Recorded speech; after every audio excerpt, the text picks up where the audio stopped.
Sorry, I have my mask on.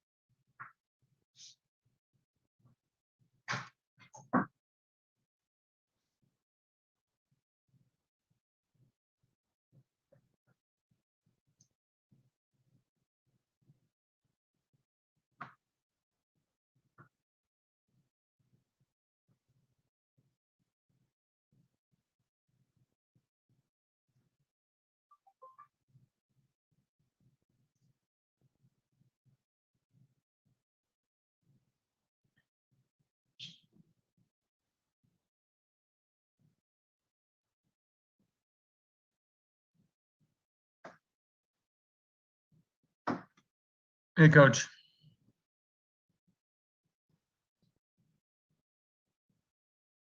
We are ready when you are. All right, guys. Good to be with you. Obviously, senior day coming up against a terrific Illinois team. And it should be, it's an outstanding challenge for us. They're deep and talented and well coached and physical.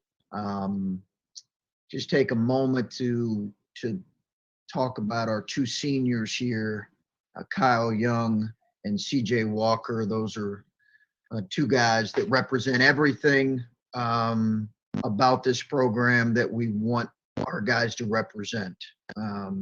They're tremendous people, terrific competitors, and have really led this team in really a unique season, led it in a really special way. Kyle's going to be one of, I think he's going to be the 12th player, either the 11th or 12th player to qualify for 4 NCAA tournaments, if you include last year's tournament in the history of the program. So he would, I believe, be the 12th player to do that in the history of our program, which is a significant accomplishment for him. His production's increased every year, now working on his master's degree. CJ Walker has been, really about winning his entire career. He as well, with 2 schools, will have played in, or qualified for every NCAA tournament. Has led us in assists both years, top 2 in steals both years. Both guys have battled through some adversity with injuries in a really special way. So we love those guys, and CJ will move on and professionalize. As many of people know, he's got a young daughter, and we're fully supportive of that. Kyle obviously will have the opportunity to return, but I think he'll make a decision after the season regarding professionalizing or returning here for that year that's provided due to COVID. So really appreciate them. Obviously, we've got some senior managers as well that are going to be recognized in what will be a really unique senior day. Okay, we'll start off with Adam Jardy. Hey, Chris, and you talk about this being a unique senior day. Logistically, what's it going to be like? I mean, I assume like moms probably can't walk out on the court with their kids. You probably can't give them flowers, and maybe guys can still give speeches after the game. Like logistically, what is it going to look like tomorrow? Yeah, I think the plan right now is to keep it as consistent as possible, as consistent as we can, Adam. As you mentioned, we've liked the idea that we started a couple of years ago of having the seniors, win or lose, give a senior day speech to, those fans that would like to stick around and listen. In this case, it's just going to be families. I do think we'll continue to do that. We'll do that at least tomorrow. We'll continue to do that, but we'll certainly do it tomorrow. You're right. They're not going to be able to get hugs, or we're not going to be able to give corsages to the moms and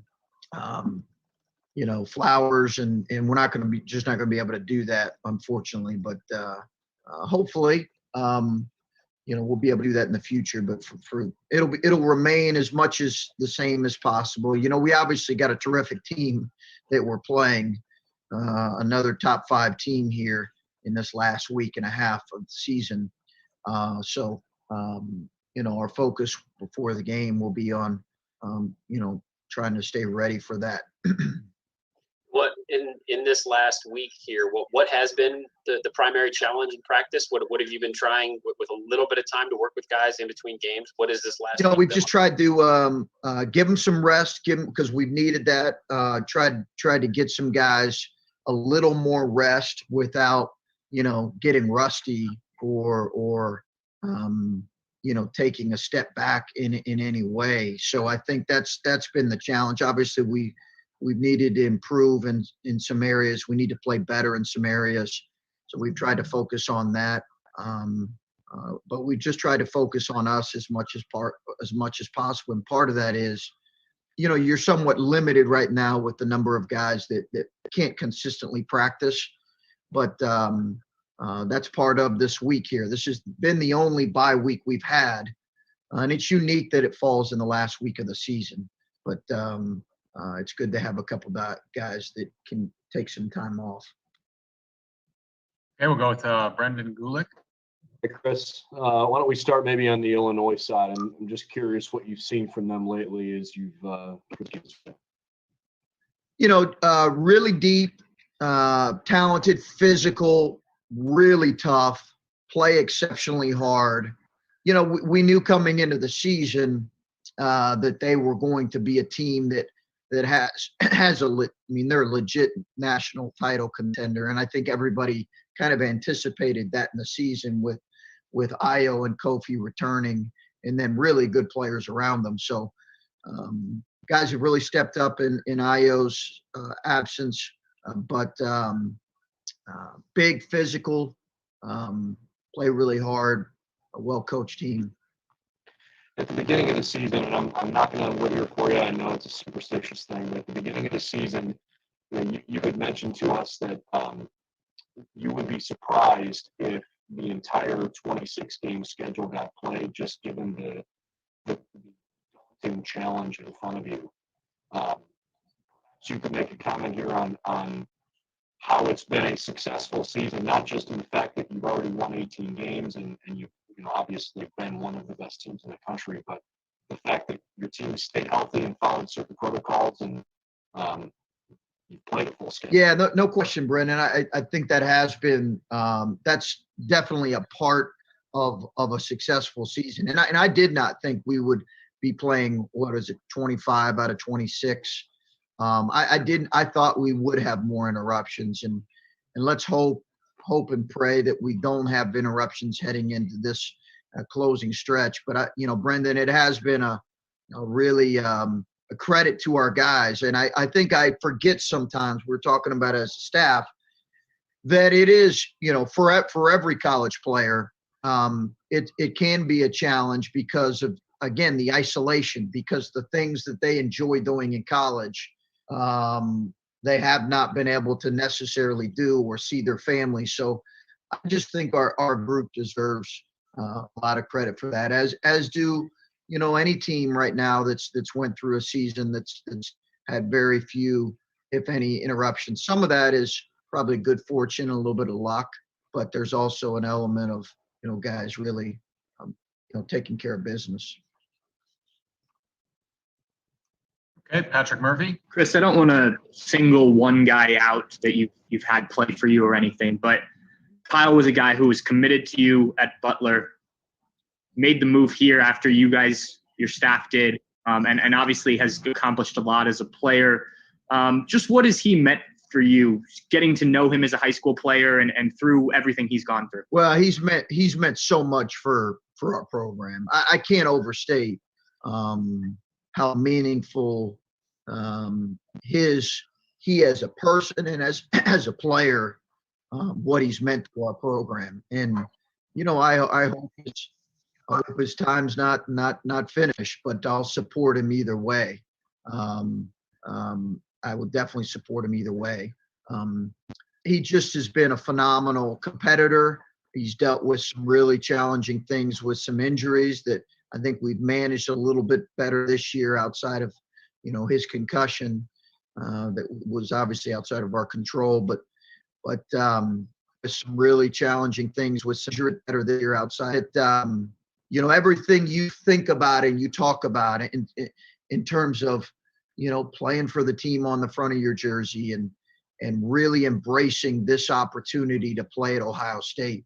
It really matters to him, and it just does. And I think that has been evident for anybody who's watched him in these 4 years, and he's gotten better every year. He's a better player now than he was last year, and I think that's a really good thing. And I do think his competitiveness, his energy, his athleticism, his motor, this team misses that when he's out more than any team I've been on, more than any team I've coached. It's apparent. We didn't, we were rolling last year. Something part of it, when he was out, we didn't miss it as much. I just think we had other guys that provided some of what he provided. This team doesn't have that as much, and we do miss it when he's not his normal self. Slightly different topic, but the guys yesterday talked about the chance to play in front of a bigger crowd when they get to the Big Ten tournament. And I know you still have a game to play before you think about that, but just having more people in a gym when you guys do go to Indy, what kind of difference can that make for any game, but specifically guys? It's going to be different. Yeah, it'll be different not having done it the whole year. I've watched some games from, the SEC or the Big 12 where you see some of that with fans, and it does bring a different energy. I don't know necessarily, Patrick, what it means one way or the other. It could favor some of those teams that are real locally, kind of locally there in or around Indy, but it's a good thing. I think it's a good thing for college basketball. Okay, we'll go with Tim Hall. Hey, Chris, I know a lot of what you were trying to decipher through the last few games is how much of it was the difficulty of the schedule, maybe some things that you need to clean up. Just knowing that you won more here against Illinois, and they're on another planet right now with how they've been playing. What goes through your head when you're going into a game like this? I think you're trying to balance, Tim, what areas that you need to do better, not making excuses for areas that you've not played or performed well in, and yet also recognizing the stretch years unlike anything I've ever been a part of. I've not been part of anything even close to a closing stretch like this. So I think you're trying to own areas that I have to coach better and we've got to play better. And also trying to have some perspective as well. But, unbalanced schedules are a part of this 20-game schedule. So you end up playing some teams more than others. And it just so happens that the top of our league, with the exception of one team, we played twice. And it just so happens that where the calendar fell, it came here at the end. Hopefully, we're tough enough to manage it, identify some areas where we're getting exposed, be better, and prepare us here without it, kicking us in the teeth too much. I'm also just wondering real quick, with the tournaments coming up, after this game, every single game you can play is going to be in the state of Indiana. And with that place just being a big part of your journey, being a college player, and with Butler, just have you had time to think about just how wild, how unique this is going to be, knowing that we will have these tournaments, which is great? Yeah, I love the fact that it's there. I love the fact that it's in one location. Obviously, I really enjoyed my time there and love that city. But I'm an Ohio boy now. I love it here and love being here. And it'll be nice to kind of be there. Who knows where we'll play, right, Tim? I don't know if it's going to be what venue it's going to be, but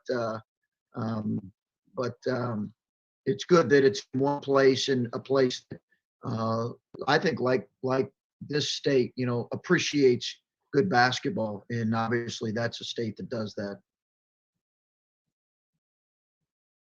Okay, Bruce, Hooley?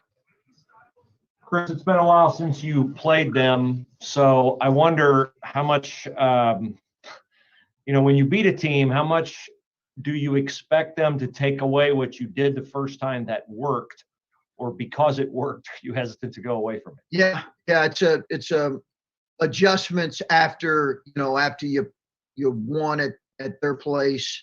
How much do you adjust given the fact that there was some success in some areas? It's a good question, and one that I think you always, as coaches, try to figure out how much do you tweak and change, knowing they're going to make adjustments based on how we played them. There's always an element of surprise the first time you play a team, and then it comes down to the adjustments they make and who plays better on that given night. And I think for us, we'll see. We'll see. We've obviously talked about making some adjustments. We didn't defend them great. It also wasn't one of our worst defensive performances. It was a high-scoring game. I think we can't expect for us to shoot it at that clip that we did and win the game. So I think we are going to have to be better than what we were defensively. And some of that hopefully includes some adjustments. That first game came kind of amid a good period of time for Justin. Lately, I think teams appears have made more of a concerted effort to stay closer to him and take him away, which it seems like that is possible for a team to do if they're super committed to it. And then you have to make the decision as to whether the attention he occupies is worth having him out there, maybe with him not scoring, but helping other people score because he does occupy somebody. What can you do to help him kind of bridge that gap between being just a decoy and being somebody who contributes? We've looked at some things. We have to look at some things where we can try to free him up, get bodies off him a little bit. He's got to hunt shots in transition a little bit more, the good ones that are there. So I think it's a combination of things, but I think when you're playing teams a second or third time, or you've built a reputation, it's a combination of things. I do think there are times where, as I've said, he's just going to have to be okay with, and he is, with the fact that he's basically in some ways creating a 4-on-4 opportunity in the half court at times. I think that's a real credit to him, but we've got to look at some things, ways in which we can help him too. Thank you. Okay, Spencer Holbrook? Chris, you kind of build an entire culture on taking things one game at a time and just worrying about what's directly in front of you. But how do you balance that aspect of what you preach with the fact that this game carries a little bit of extra weight when it comes to Big Ten tournament seeding and potential NCAA tournament seedings? Is there a level of balance that you have to strike with the guys? Yeah, I think you're always trying to strike that balance, and I'm not sure that I did as good a job here in the last, maybe couple weeks. You want to emphasize games, the importance of games, the importance of all that. The reality is the day-to-day, the moment you're in, the commitment to getting better really is most important. I think that has to continue to be our focus.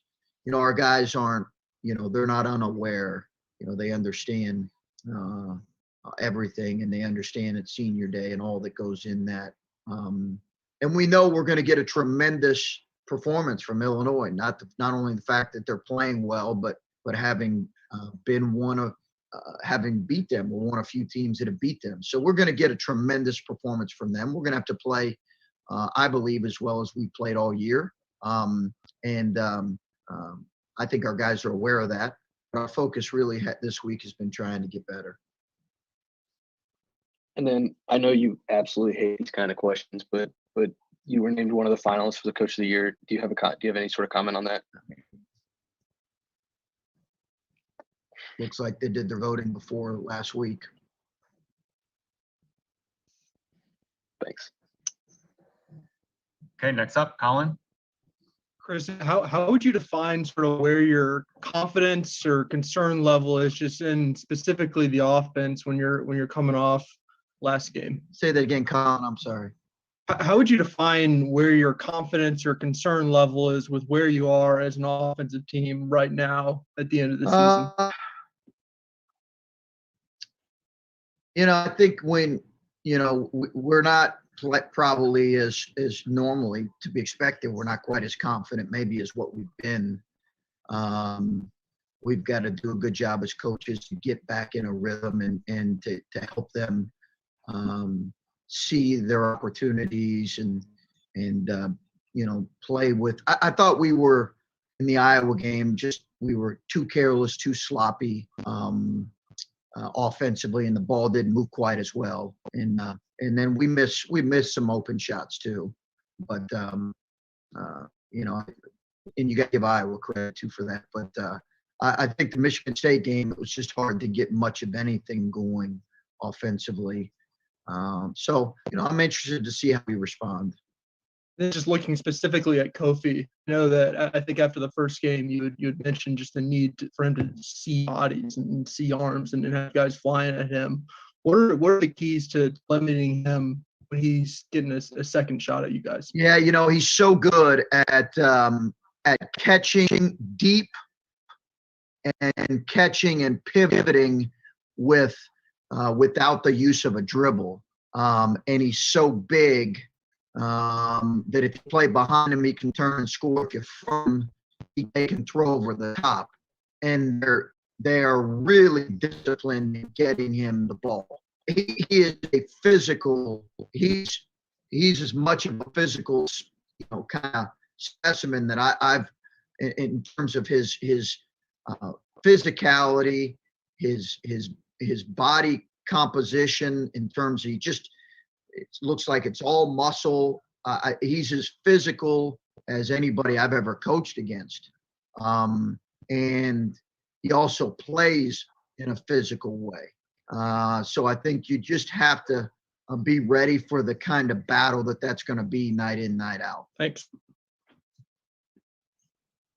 Okay, we'll go back to Adam Jardy. Chris, a moment ago, you were saying you need to get back to emphasizing the importance of games and the day-to-day. You said, I'm not sure I did as good a job of that in the last couple of weeks. Did you feel like you took your eye off the ball a little bit as far as like the task right in front of you? I was a little confused by it. I think maybe I I don't know. I just reflecting back this past week that we put too much emphasis on, I don't know. I just think I think the element of every day coming in and improving and getting better and understanding you're playing in the best league in the country. And that we wanted to talk big picture, but maybe in some ways there was too much conversation about big pictures was my thought. And if so, that was on me. And with this Illinois team, we don't really know if Iowa's going to play or not. And, I think everyone assumes they're not as good without him, and they go and do what they did at Michigan without him. How do you prepare without knowing if he's going to play against you, and how are you guys health-wise? We're health-wise, we're better. We're not where you'd love to be, but most teams aren't at this point. I think every team or a lot of teams, and there are some teams that have had very healthy seasons that have had the fortune of that, but between, a few guys just not feeling themselves, and obviously Kyle's still recovering. But I think our guys are better than what they were, and that's the encouraging thing. They're better physically than what they were, a week ago. Okay, Steve Hellwagen.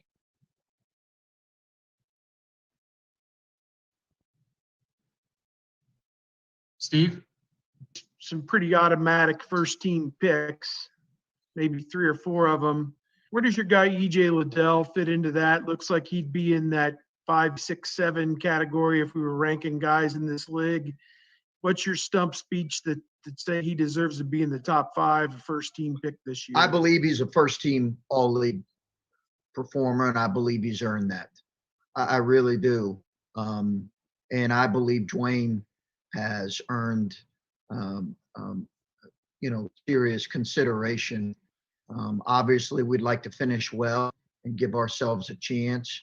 But when you look at our schedule, who we played in the league twice, and just our overall schedule, I believe that those guys, I believe just what I said. I believe EJ is deserving of that. I really do, and I believe Dwayne deserves serious consideration, and we've made that evident in everything that we can do. I think that both guys have improved tremendously, but they also both need to play better on both ends, and they both understand that. For us to be good, we need a lot out of them. But I'm a big believer in both of those guys, and hopefully we can play well and give them, I would love nothing more than give them the opportunity for that. But as you mentioned, Steve, when you have a league of this number of teams and this number of really, really good players, I'm sure there are other coaches that could make stump speeches or arguments just like I am. Yeah.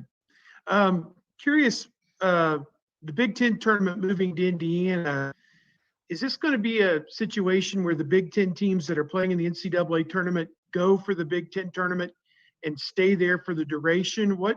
The travel really hasn't been discussed a whole lot. What do you know about the planning for what the next 2-3 weeks are going to look like in terms of going and coming back? I think, type thing. Listen, I think that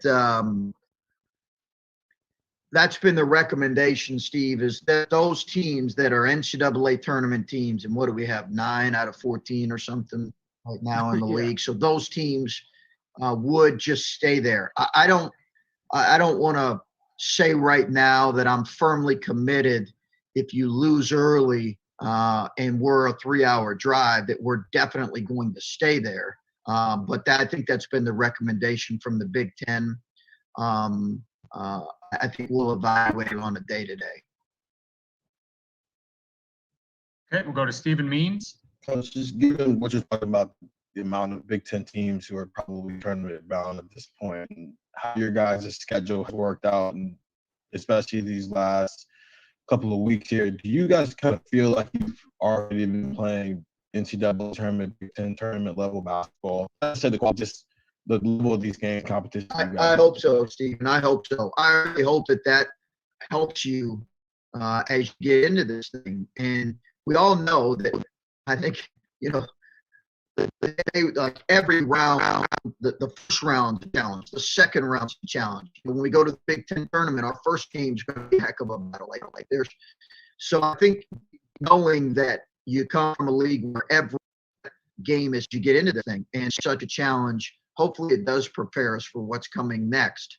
That's what you really hope when you come out of a league this good and league this powerful. And I do think it will prepare our teams, to be their best. But we've also got to perform. That's what we've got to do. But hopefully it helps us. Thanks. Okay, we'll wrap it up with Bruce Hooley.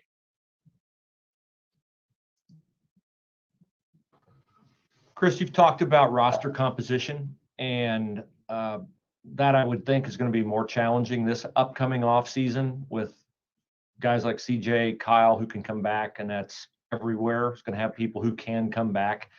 Can you discuss the challenges of that? Like, are you guys going to get extra? Is the NCAA going to allow you extra grants, or how do you manage that if you have guys coming in and you've assumed that you have guys leaving, but you may not have? Well, guys? CJ's definitely going to professionalize. He's definitely going to professionalize. Kyle's the one that I think will wait probably a few weeks after the season to decide. So there's one. I haven't, Moose has already also graduated, but he had a redshirt year. I think, Bruce, that'll be something that I think every spring now as a college basketball coach, you're going to have to sit down and kind of just, and I know it's the same to some degree in college football as well. But you're just going to have to sit and evaluate, what kind of movements, whether it's professionalization or whatever, what kind of movement takes place. So I think we'll sit down and evaluate that, but we kind of have you have a general idea going into it, and then you have those conversations after the season. I think the NCAA and the schools have made allowances to allow those guys to return if say a Kyle wanted to return, in terms of roster positions and scholarships and all those things. An offshoot of that is this dramatic impact that we've seen over the last couple of years of guys being willing to transfer. And when you look at Michigan with two guys in particular that they added via transfer and the immediate impact they can make, and how do you as a coach weigh that versus how do you weigh leaving a spot open for somebody like that who you might get, where you have a high school senior who you can get, but he's not going to offer you the immediate impact of somebody that you might get. I've heard that conversation, and what you hope that the transfer market doesn't do is eliminate a ton of opportunities for high school kids, because I've heard that now that coaches feel so much pressure that they just go ahead and take a transfer and eliminate the opportunity for maybe a high school kid. I do think that will happen. It already has in the last couple of years, but I think for us, you sit back, you evaluate, and keep in mind those are conversations that we've had now for a couple months as we look at potentially what the roster could be next year. And it's exciting for me to think about potentially what our roster could be next year with who we could return and with our incoming recruits. But you got to also take stock of what it will eventually look like, even though there's some real excitement for us on that. But I think at the end of the day,